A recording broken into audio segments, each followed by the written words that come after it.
吉林装修工人，女嘉宾杜女士，38岁，来自山东无业。来，有请两位，有请。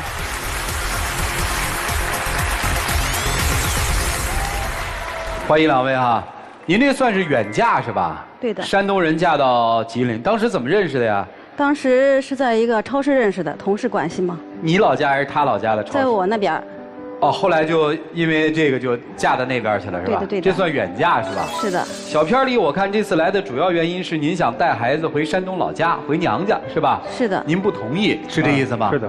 为啥要带孩子回老家呢？因为结婚这10几年以来吧，我过得不是特别痛快，吃了很多苦，我有点受不了了，所以我想回趟家，他死活不让我回去，就这样来了。您是想回趟家，还是带着孩子回娘家生活？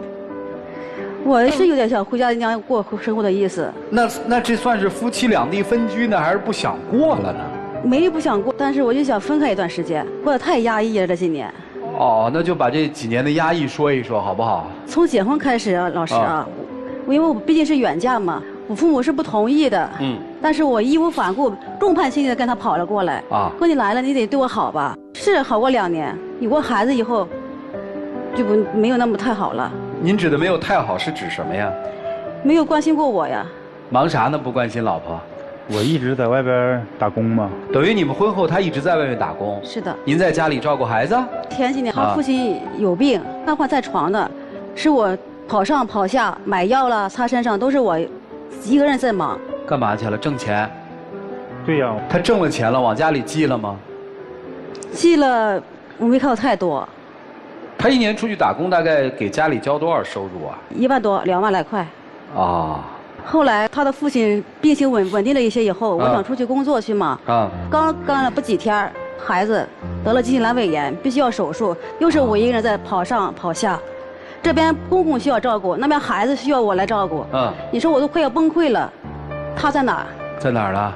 事情是这样的，这不，我父亲是16年有脑出血的病嘛。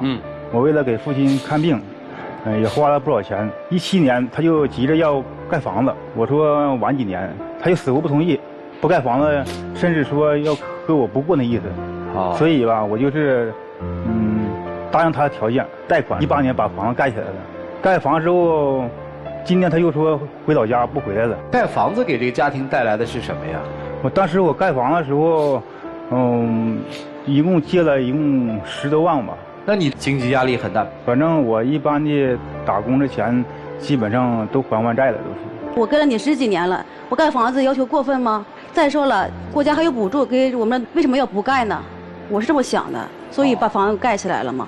现在公公身体怎么样啊？现在公公去年已经去世了。那婆婆的身体呢？婆婆身体去年得了腰间盘突出，不能动了。等于公公去世了，婆婆现在又需要您照顾，是这意思吗？是的，我一直脱不开身。孩子多大？孩子12周岁。男孩女孩啊？小姑娘。等于现在您的母亲也需要妻子照顾，是吧？依我的意思就是，他在我们长春那边或者是老家那边找份工作干，不也挺好吗？一方面照顾孩子，另一方面还照顾我母亲。你这么说是不是特别自私啊？你有母亲，我没有父母吗？这么些年我回过几次家。我自私，当时孩子3岁的时候，你怎么跑回家去了呢？怎么跑回家去？你不知道吗？因为什么？老师，你听我说啊，当时我虽然是农村出身，但是我从小没干过农活，他的父母非要逼着我干农活，我不会干，他就说我这个不对，那个不行。比方有一次我去地里拔草去了，因为有时候我不认识草和苗是什么东西，我就给拔错了，就说了我一通，那我又气不过。我搁家20多年，我爸我妈从来没打过我骂过我，我为啥要受这个欺负啊？回家想来想去不对劲，我就领着孩子回老家了，回娘家了。然后呢？对的，他听说以后又找我去了，我父母因为知道我受了委屈，让他进门嘛，他因为这个有点怨气了。后来我在外边待了1夜之后，找到他亲戚说和嘛，才把他好不容易送回家去。这算一次回娘。是接回来了，但是这个怨不是这次结下的那从我结婚起就已经结下了。结婚的时候我父母根本就不同意，因为这么老远，而且他家里条件又不好。再说如果我受个什么委屈的话，家里没有人撑腰的话，我怎么办？怕他女儿受委屈，是这么想的。但是就我父母这么想，我都头户口本出来的，老师啊，跟他去领的证，结的婚，就这样，他还是不领情。你说他这个一开始的时候对你挺照顾的是吧？刚开始谈的时候还可以，挺好的。婚后呢？孕期的时候对你好吗？说起孕期，我更来气了。孕妇都嘴刁，对吧？有一次我们俩去逛街去，我看到什么柚子了、山竹了，我想吃一点，他不给我买，不买就不买嘛。我就给他回了房间去了。回来以后，我越想越不对劲儿，因为孕妇情绪比较波动一些，那我就回我妈家去了，回娘家又回娘家了。这是因为在我家离得比较近，我就自己回去了。自己回去以后吧，更来气的是怎么回事呢？他也不找我，他也不打电话，反而是我身体不方便要去找他去了。等于刚结婚的时候你们还在山东生活是吧？对。是生完孩子之后回的他吉林的老家是吗？说我这个更来气，他当时答应我把孩子生在我妈家的，已经答应好了，房子都收拾完了，后期他要把我领走，把孩子生到他老家，怎么劝都不听，就这样跟我父母吵起来了。这个生在谁老家意味着什么呢？是上谁那儿的户口啊，还是说就在谁那儿生活呀？这个其实没有什么吧，孩子生完以后户口可以随便乱打吧，但是他就非要说把孩子生在吉林，不要生在山东，就因为这个他跟我父母呛上起来了。当时一边是我父母，一边又是他，我两边我都不好过。当时不也是为家考虑嘛，父母一定要求是回家嘛，母亲身体不好，我寻照顾父母，另外孩子搁东北出生。那这样你不是还是很自私的表现吗？你有父母，我的爹妈也需要照顾。你是儿子，我是姑娘，都是一样的。再说你还有个兄弟，我们家我妈是两个姑娘，这些年我从来没回过家过几次。这个现在闺女儿在读书吧，应该哈。是的。那要回山东娘家了，有地方读书吗？有的。哦，这都联系好了。是的。您是铁了心想走是吧？也不说铁了心的，是他有时候他不理解我呀。在公公生病之前，你们俩生活的好吗？不好。有没有在这10几年当中想过离婚呢？就在他的父母，骂我或者是损我的时候，他不是站在我身边，反而要我理解他的父母。这个时候，你说我背井离乡的跟着你这么多年，我图你什么？我不图你钱，不图你房，我只图你对我好一点，要求不过分吧？那他没有。我怎么对你不好的？一般的家里外边事都是找我吗？不得吗？那是找你了，大事找你了，小事情，孩子上学几年级你知道吗？孩子的家长会你参加过几次你知道吗？我不为了忙挣钱吗？所以说我这次想回山东以后是怎么回事？老师你听我说啊，因为他的母亲身体不好，我脱不开身，一方面要照顾孩子，一方面要照顾他，我根本没有再精力再去找一份工作干了。那您这个回山东老家的话是怎么打算的呢？因为我的父母身体毕竟比他妈妈的身体要好一些，所以你能帮忙照顾一些。孩子毕竟大了，可以住校，我也可以找一份工作干，这不两全其美吗？就婆婆那块怎么安排呢？他有个兄弟，这么多年都是我在照顾他，这些年是不是应该出点力了？哦，等于兄弟家这几年从公公生病到婆婆生病都没参与。是的。哦。都是我在忙里忙外。这就明白是怎么回事了。你咋想这件事儿？他回家嘛，我就怕把孩子放了之后，以后就不跟我过了，或者以后见不着孩子了，你知道不？怎么会见不到孩子？我本来就跟他爸跟他妈有点隔阂嘛，这不。哎，你这10几年娶这个女人后悔过吗？没有。那你给她评价一下怎么样啊？这女人？她挺温柔贤惠，也挺孝顺的。就这个女人娶对了是吧？嗯，对。但是在你心里觉得这个男人嫁错了是不是？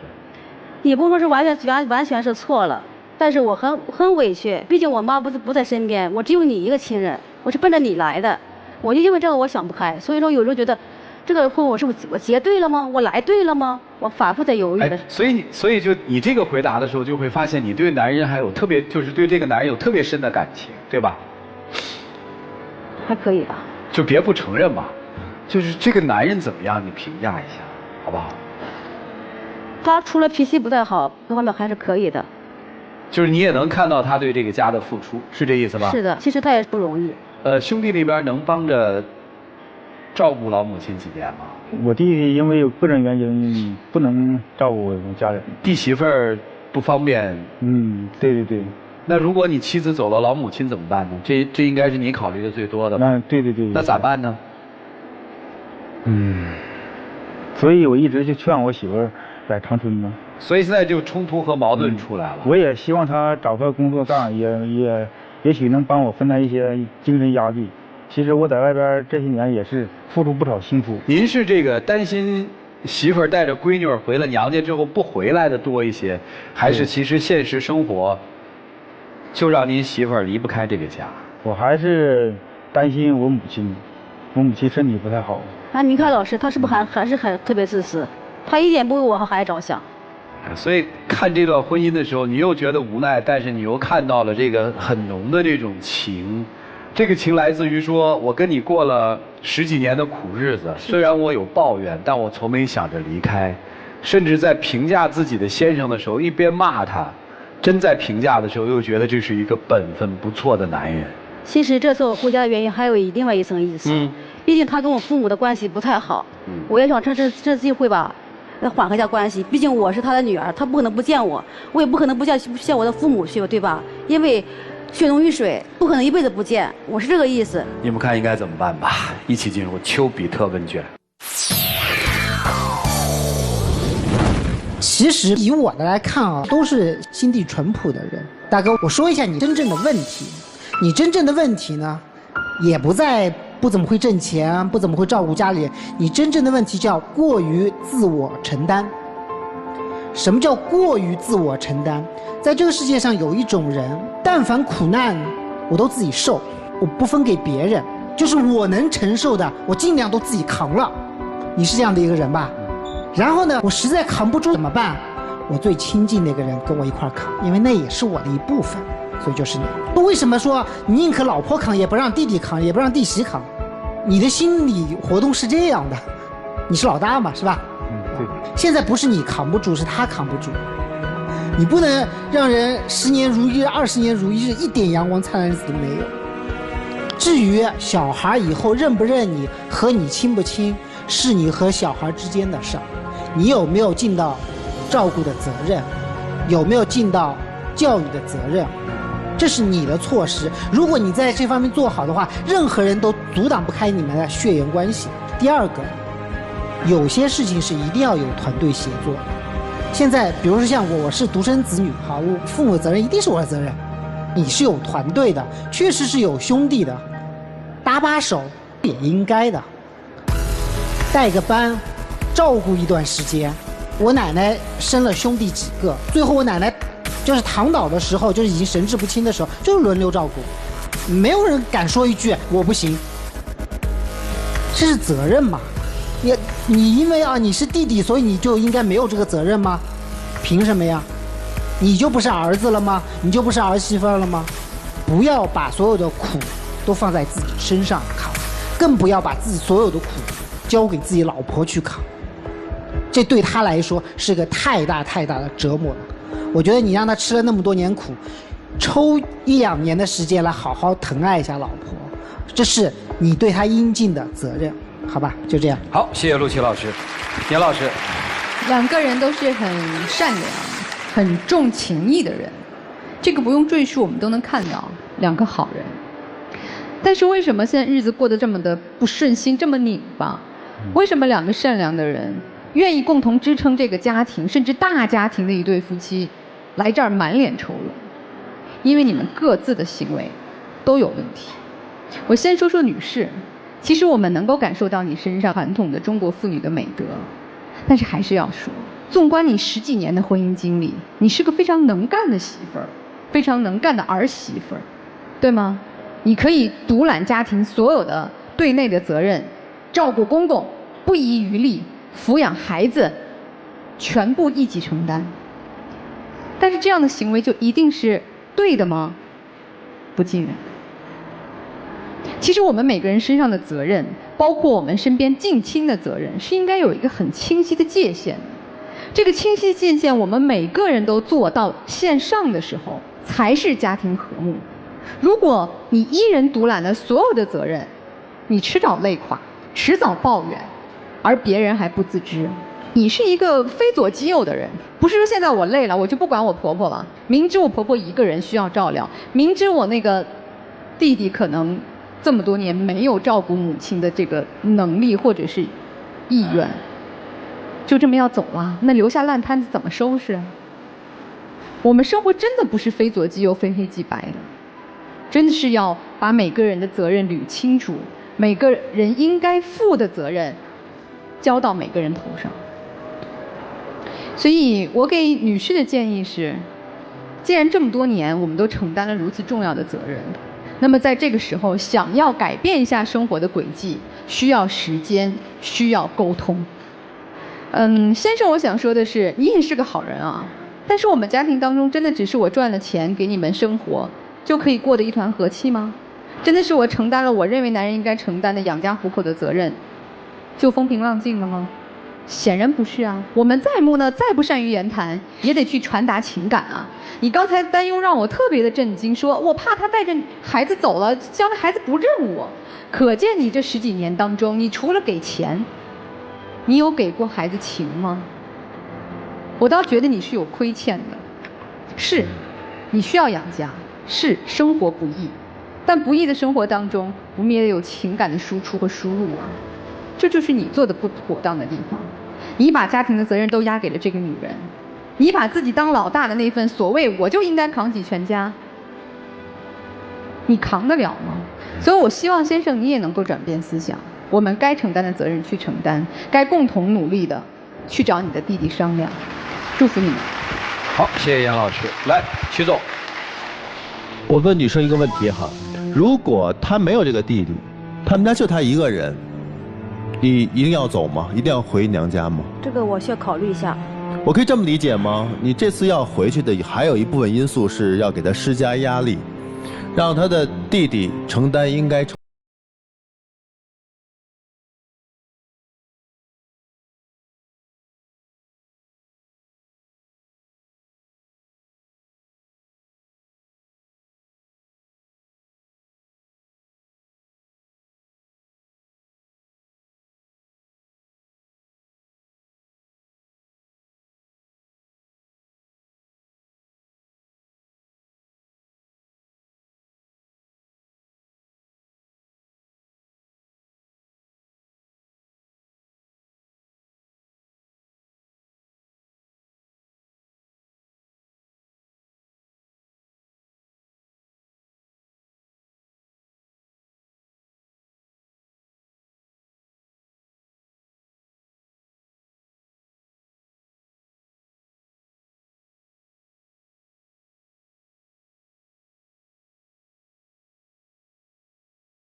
解决了，这边好像也就没什么大的问题了，多好啊，好吗？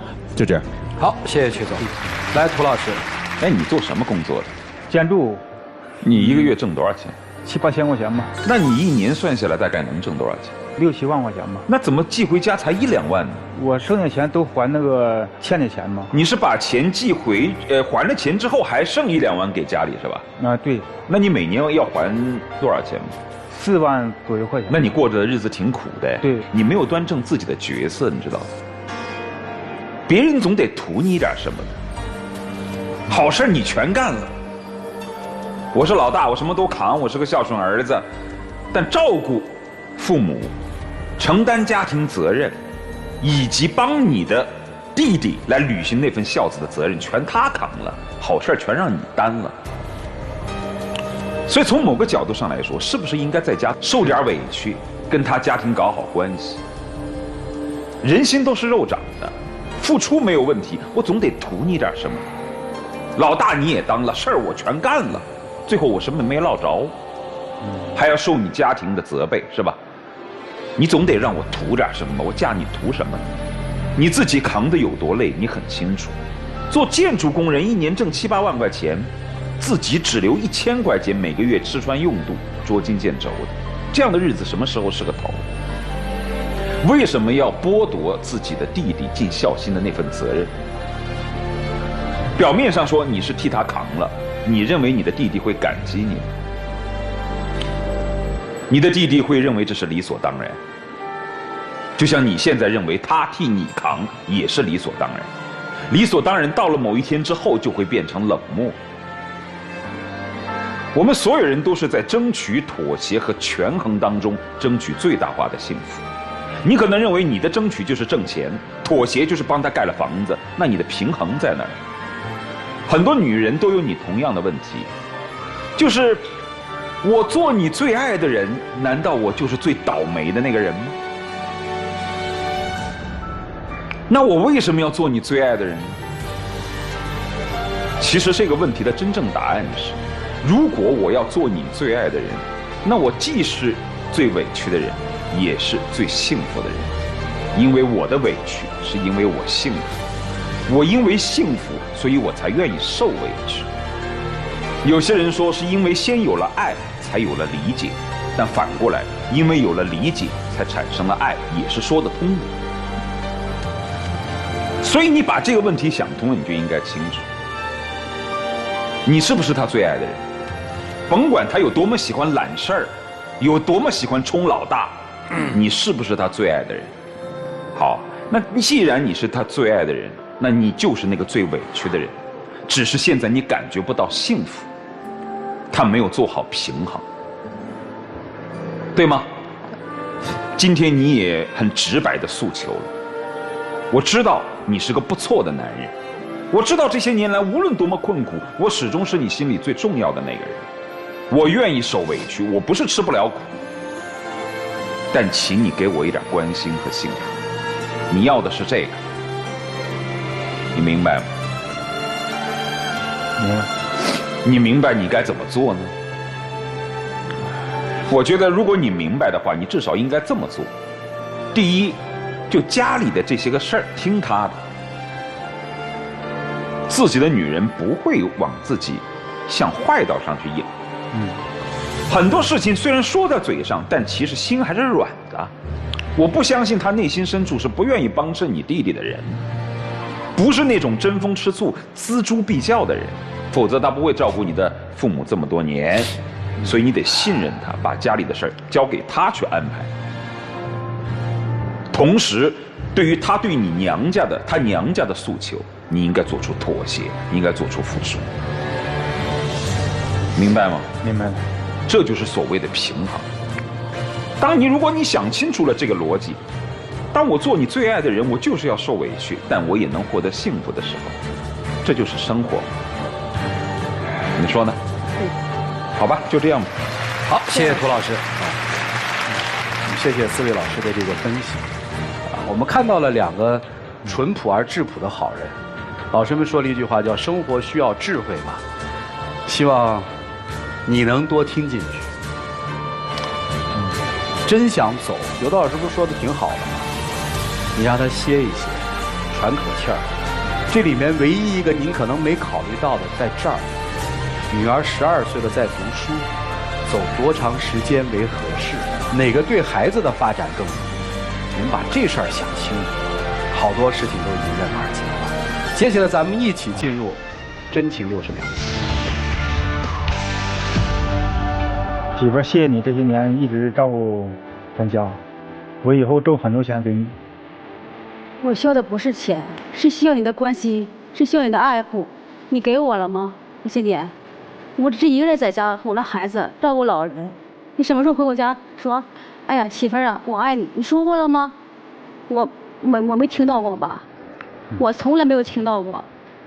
我并不说我是委屈的，照顾老人谁都是你在做的，但是你从来没有说过关心过我的话，你从来没有，心妍。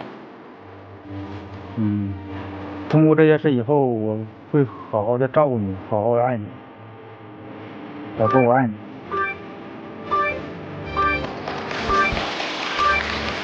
来，我们看看在他们爱的记忆箱当中珍藏了怎样的记忆。来，请开箱。看看吧。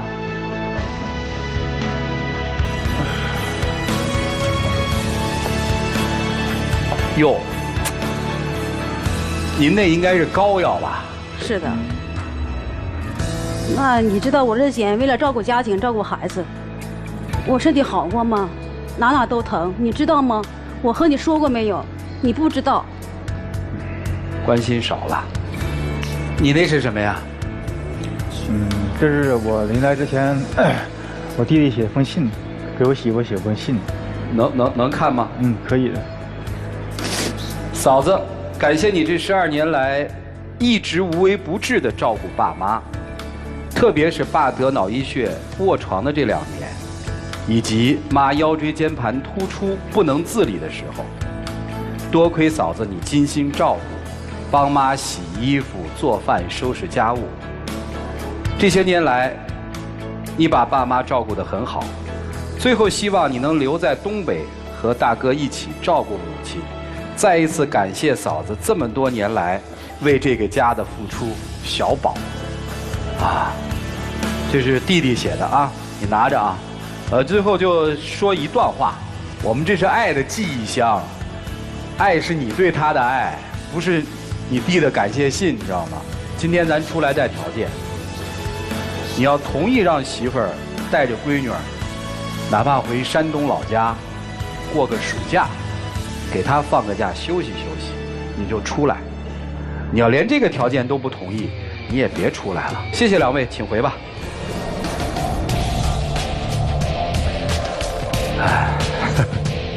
来，请关门。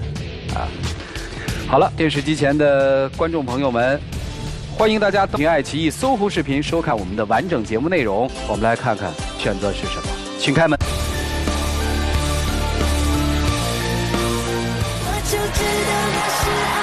同意了啊！哎，这就对了。来，站中间。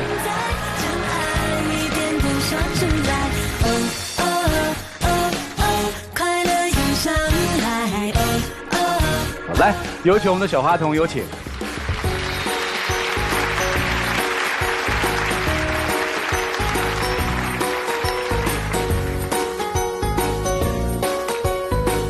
来，我们见证这对夫妻的浪漫时